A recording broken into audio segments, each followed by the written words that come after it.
샬롬 이목사입니다. 일주일 동안 잘 지내셨지요? 10월 15일 아침 묵상으로 성도님들을 만납니다. 갑자기 날씨가 쌀쌀해진 한 주였습니다. 기상예보를 보니 이번 주일에 최저기온이 1도라고 합니다. 계절이 변하는 시기에 모든 성도님들이 주님이 주시는 은혜 안에 항상 강건하기를 기도합니다. 계속해서 신실하신 하나님께서 우리의 필요를 아시고 채우신다는 말씀을 전하고 있습니다. 출애굽 백성에게는 만나와 메추라기로, 바벨론에서 돌아오는 자들에게도 예루살렘으로 가는 여정 동안 필요한 모든 것들을 미리 준비하신 하나님의 신실하심을 살펴보았습니다.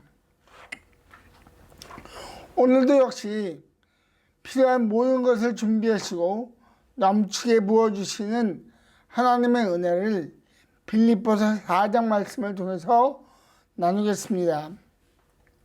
빌립보서 4장 4절에서 7절까지의 말씀입니다.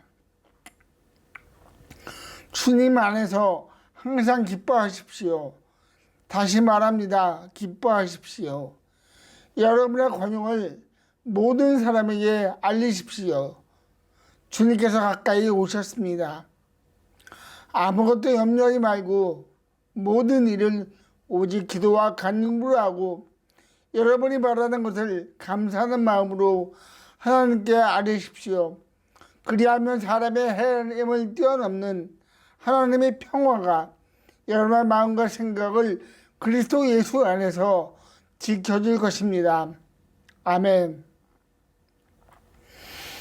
사도 바울은 지금 로마 감옥에서 이 편지를 쓰고 있습니다. 예수님을 믿는 것으로 인해 많은 박해와 핍박을 받는 빌립보 교회 성도님들을 위로하고 격려하기 위해서입니다. 그 하나님의 자녀들에게 사도 바울은 하나님이 어떠한 분이시라는 것을 전합니다. 오늘 말씀을 보면 사도 바울은 하나님을 평화의 하나님이라고 소개합니다. 그렇다면 이 평화가 어떤 의미인지 살펴보고자 합니다. 7절에 기록된 평화라는 단어는 완전한 결합이라는 의미입니다. 어릴 때 부모님들이 사주는 퍼즐 맞추기 게임과 같지 않을까 생각됩니다. 500피스가 넘는 퍼즐을 완전한 모양으로 맞추는 것은 결코 쉽지 않습니다. 한 조각을 여러 부분에 정리해 보기도 하고 또 잘 맞지 않으면 다른 방법을 사용하기도 합니다. 그러나 온전히 웃을 때가 있습니다. 마지막 한 피스가 알맞은 위치에 들어가서 그 퍼즐이 완전하게 완성된 것을 보면 누구나 기뻐하고 즐거워합니다. 사도 바울이 말한 평화가 바로 완전하게 된 퍼즐을 보는 즐거움이라고 이해할 수 있습니다. 그러하면 왜 하나님은 평화를 주셨을까요? 저희들이 사는 세상에는 이러한 평화가 없기 때문입니다. 오히려 그 반대이지요. 많은 역사학자들이 말하기를 인류의 역사는 전쟁의 역사라고 합니다. 전쟁은 평화와는 반대되는 것이지요.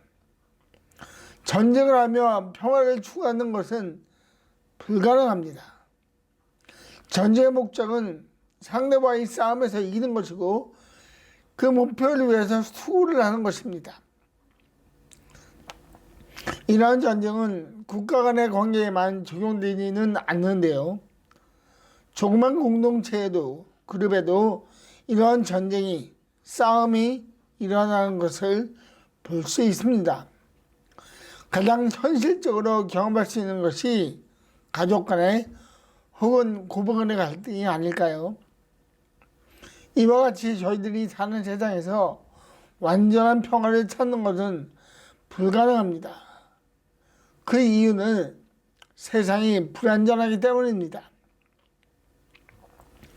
왜 이 세상이 불완전할까요? 하나님의 말씀은 이를 죄라고 정확하게 말합니다. 모든 사람이 하나님의 영광이 미치지 못했기에 이런 사람들이 모여 사는 세상 역시 하나님 모습이 드러나는 평화에 도달할 수 없다는 것입니다. 이것이 바로 예수님께서 이 땅에 오신 목적입니다. 평화를 모르는 사람들에게 평화를 알게 하려는 것입니다. 하나님의 이러한 계획은 예수님을 통하여 아주 구체적으로 드러납니다. 마가복음 5장에는 혈루병 걸린 여자의 이야기가 소개됩니다. 야이로의 딸을 고치러 가는 예수님 앞에 육신의 고통을 가진 한 여인이 예수님의 옷에 손을 댑니다. 예수님은 그 여인을 부르시고 다음과 같이 말씀하셨습니다. 안심하고 가거라. 예수님께서 말씀하신 안심하라라는 말과 저희들이 살펴보는 평화라는 단어의 의미가 동일합니다. 그러므로 하나님께서 주시는 평화에는 하나님으로부터 시작된 완전함이 완성되었다는 것을 의미합니다. 이 평화를, 완전함을 하나님은 그의 자녀들에게 주셨습니다. 진정한 평화를 맛보는 자들이 되기를 원하시기 때문입니다. 결코 세상이 줄 수 없는 평화입니다. 세상의 관점으로 보면 바울은 평화라는 단어를 사용할 상황에 있지 않습니다. 지금 그는 로마 감옥에 갇혀 있습니다. 비록 그는 어려운 상황 가운데 있지만 하나님의 평화가 그를 휘감고 있음을 본문을 통해 알 수 있습니다. 4절에 그는 기뻐하라 라는 단어를 반복해서 사용합니다. 이 단어는 은혜라는 단어와 어머니 같습니다. 즉 주님 때문에, 주님이기 때문에 기뻐할 수 있다는 것입니다. 은혜를 주시고 저희들을 구원하신 예수님이기 때문에 기뻐할 수 있다는 것입니다.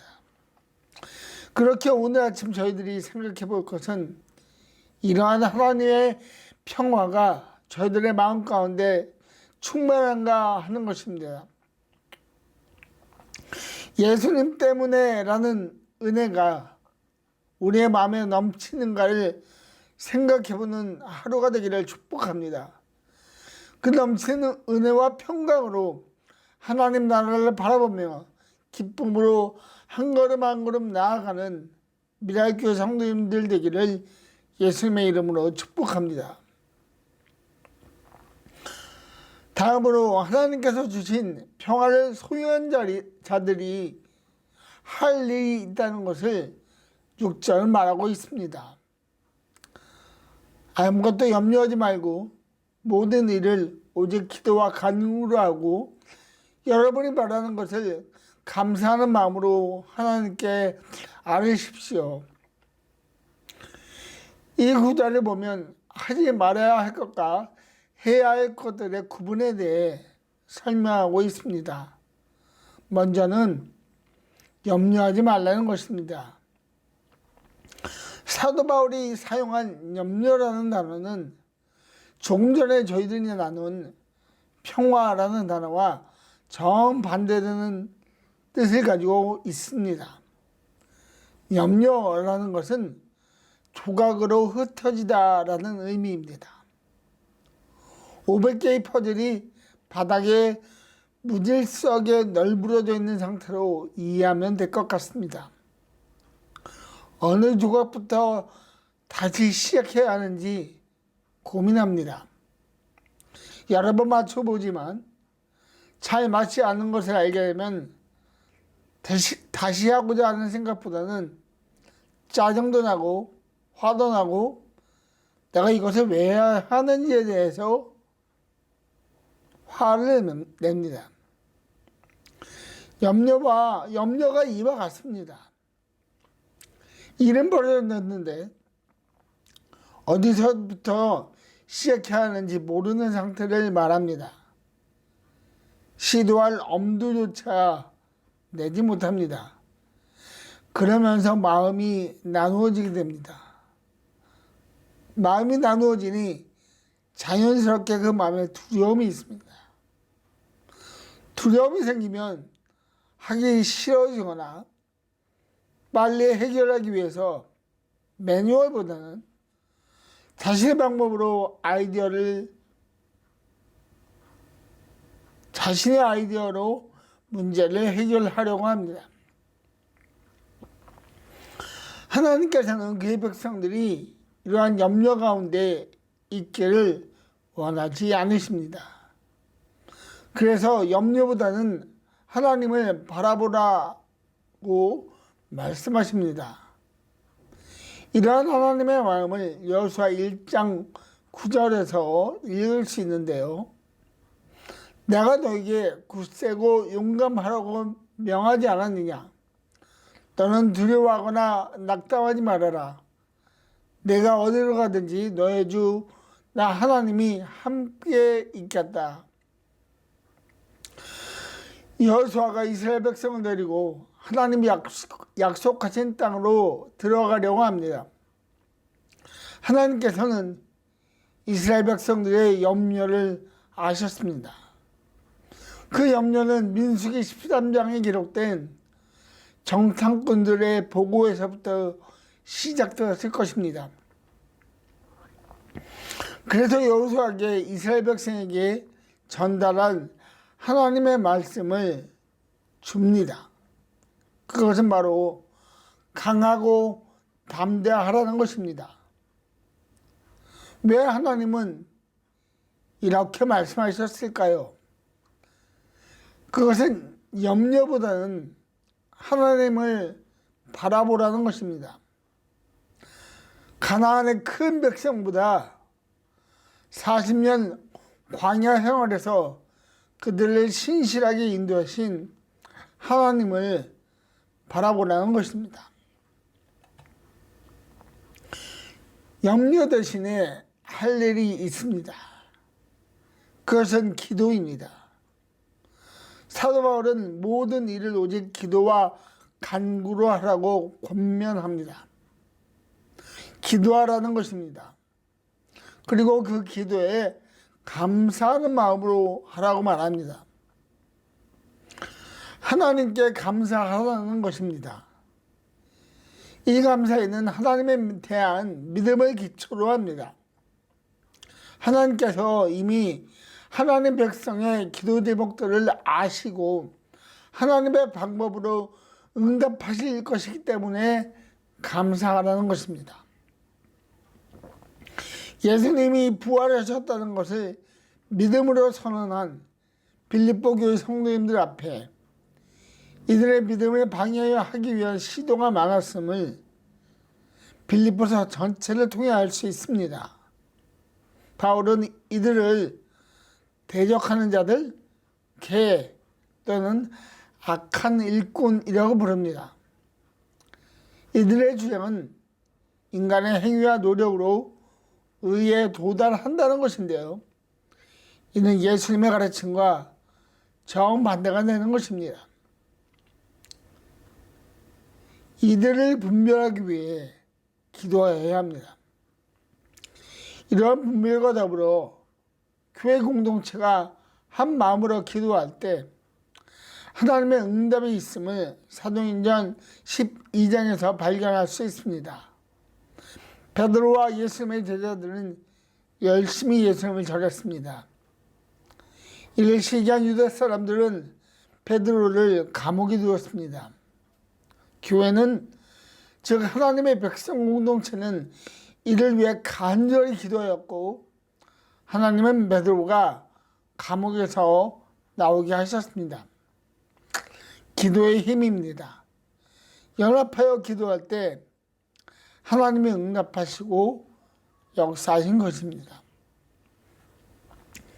성경에 기록된 기도에는 공통점이 있습니다. 하나님께서 해결하신다는 믿음입니다. 하나님께서 그 모든 상황을 알고 계시고 하나님의 방법으로 응답하실 것이라는 믿음입니다. 바로 이 믿음을 가지고 기도하는 것입니다. 그러나 이 믿음을 방해하는 것들 역시 있습니다. 그것은 악한 자가 쏘는 불화살입니다. 사탄이 그리스도인의 믿음을 방해하는 것입니다. 하나님께서 해결하신다라는 믿음을 의심하게 하는 것입니다. 그래서 사람의 방법으로 일을 해결하게 하려고 마음을 움직입니다. 이런 사탄의 불화살을 대응하는 방법이 에베소서 6장 16절에 기록되어 있습니다. 믿음의 방패를 손에 드십시오. 흔들리지 않는 믿음을 가지고 기도하라는 것입니다. 그리하면 하나님께서 역사하실 것입니다. 평화를 주신 하나님으로 인하여 기쁨의 하루가 되기를 축복합니다. 완전함은 오직 하나님에게만 있습니다. 하나님의 백성은 그 완전함을 아는 자들입니다. 완전함을 가진 자들은 염려하지 말아야 합니다. 염려와 완전함은 어울릴 수 없습니다. 그렇게 염려를 의도적으로 멀리하고 믿음의 방패를 들고 하나님께 기도하는 미랄교회 성도님들이 되기를 예수님의 이름으로 축복합니다. 기도하겠습니다. 살아계신 하나님 아버지 감사합니다. 우리들에게 완전한 평화를 주신 것으로 감사합니다. 주님께서 그런 귀한 것을 주셨는데 주님 저희들 마음에 여전히 염려가 있고 고민이 있어 우리의 믿음의 연약함을 보입니다. 하나님 날마다 시간마다 우리의 믿음이 더욱더 굳건해지고 하나님에 대한 믿음이 더욱더 장성해질 수 있도록 주님 오늘 하루 저희들을 축복하여 주십시오. 감사합니다. 예수님의 이름으로 기도하였습니다. 아멘.